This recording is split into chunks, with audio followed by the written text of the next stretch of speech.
शनि के नाम से ही हर व्यक्ति डरने लगता है। शनि की दशा एक बार शुरू हो जाए तो 7.5 साल बाद ही पीछा छोड़ती है। लेकिन हनुमान भक्तों को शनि से डरने की तनिक भी ज़रूरत नहीं।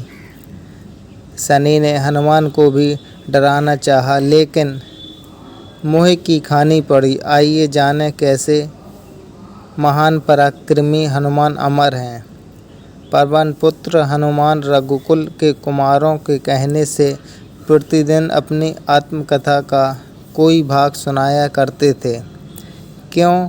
उन्होंने कहा कि मैं एक बार संध्या समय अपने आराध्य श्री राम का स्मरण करने लगा तो उसी समय ग्रहों में पाप ग्रह मंदगति सूर्यपुत्र शनि पधारे।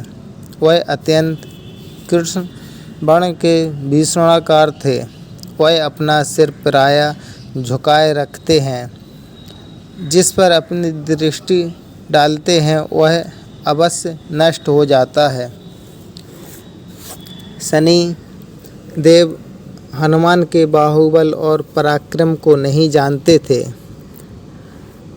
हनुमान ने उन्हें लंका में दशग्रीव के बंधन से मुक्त किया था। वह हनुमान जी से विनयपूर्वक किंतु कर्कश स्वर में बोले, हनुमान जी, मैं आपको सावधान करने आया हूँ। त्रेता की बात दूसरी थी, अब कलयुग प्रारंभ हो गया है। भगवान वासुदेव ने जिस क्षण अपनी अवतार लीला का समापन किया, उसी क्षण से पृथ्वी पर कली का प्रभुत्व हो गया। यह कलयुग है। इस युग में आपका शरीर दुर्बल और मेरा बहुत बलिष्ठ हो गया है। अब आप पर मेरी 7.5 की दशा प्रभावी हो गई है। मैं आपके शरीर पर आ रहा हूँ।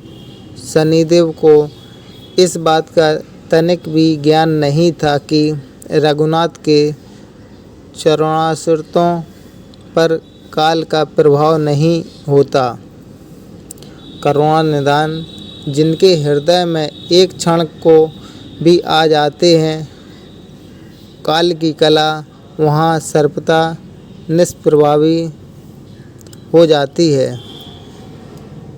प्रारब्ध के विधान जहाँ प्रभुत्वहीन हो जाते हैं, सर्वसमर्थ पर ब्रह्मा के सेवकों का नियंत्रण संचालन पोषण प्रभु ही करते हैं।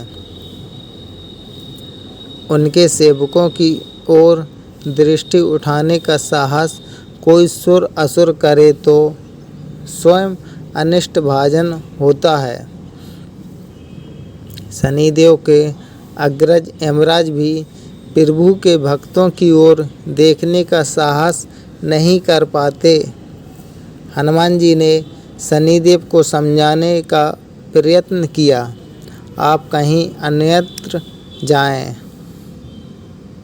ग्रहों का प्रभाव पृथ्वी के मरणशील प्राणियों पर ही पड़ता है। मुझे अपने आराध्य का स्मरण करने दें। मेरे शरीर में श्री रघुनाथ जी के अतिरिक्त दूसरे किसी को स्थान नहीं मिल सकता। लेकिन शनिदेव को इससे संतोष नहीं मिला। वह बोले, मैं सृष्टिकर्ता के विधान से विवश हूँ। आप पृथ्वी पर रहते हैं, अतः आप मेरे प्रभुत्व क्षेत्र से बाहर नहीं हैं।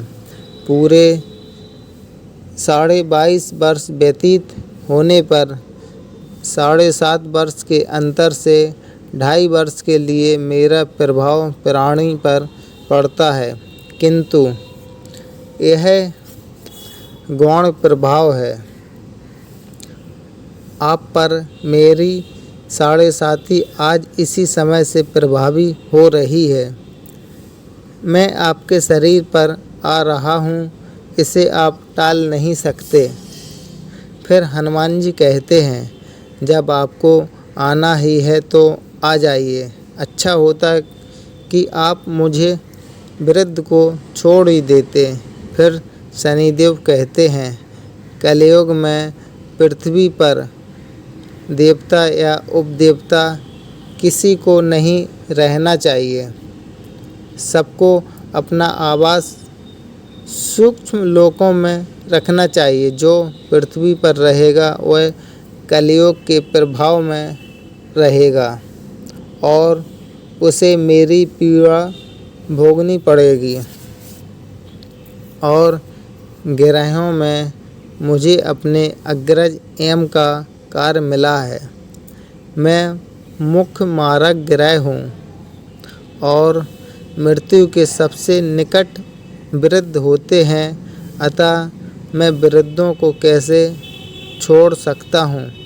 हनुमान जी पूछते हैं, आप मेरे शरीर पर कहाँ बैठने आ रहे हैं। शनिदेव गर्व से कहते हैं, प्राणी के सिर पर।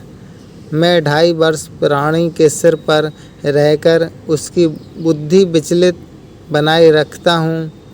मध्य के 2.5 वर्ष उसके उदर में स्थित रहकर उसके शरीर को अस्वस्थ बनाता हूँ।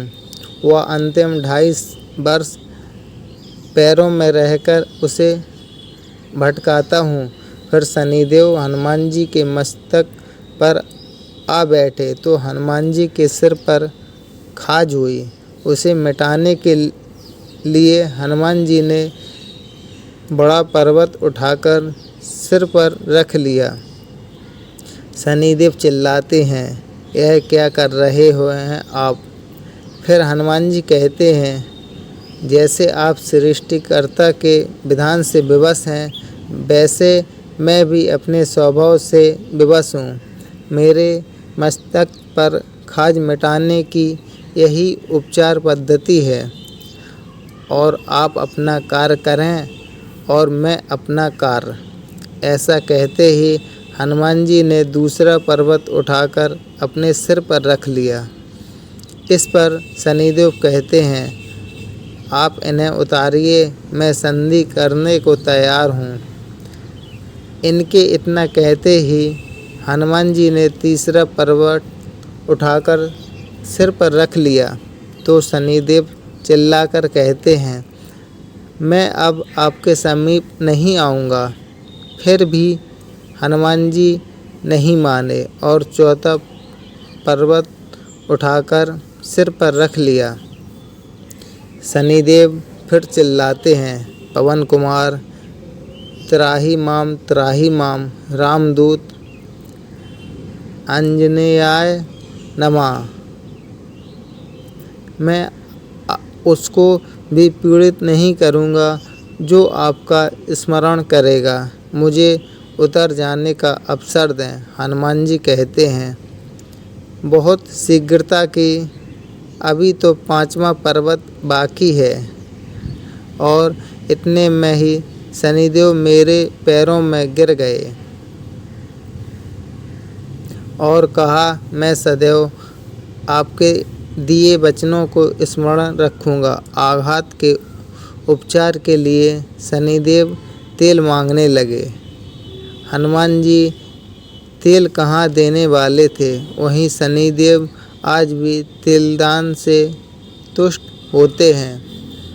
कैसी लगी दोस्तों ये कहानी, कमेंट करके ज़रूर बताएं और इस दिए गए मंत्र का आप सभी लोग जाप करें, जिससे शनिदेव जी का प्रभाव आपके ऊपर ना रहे।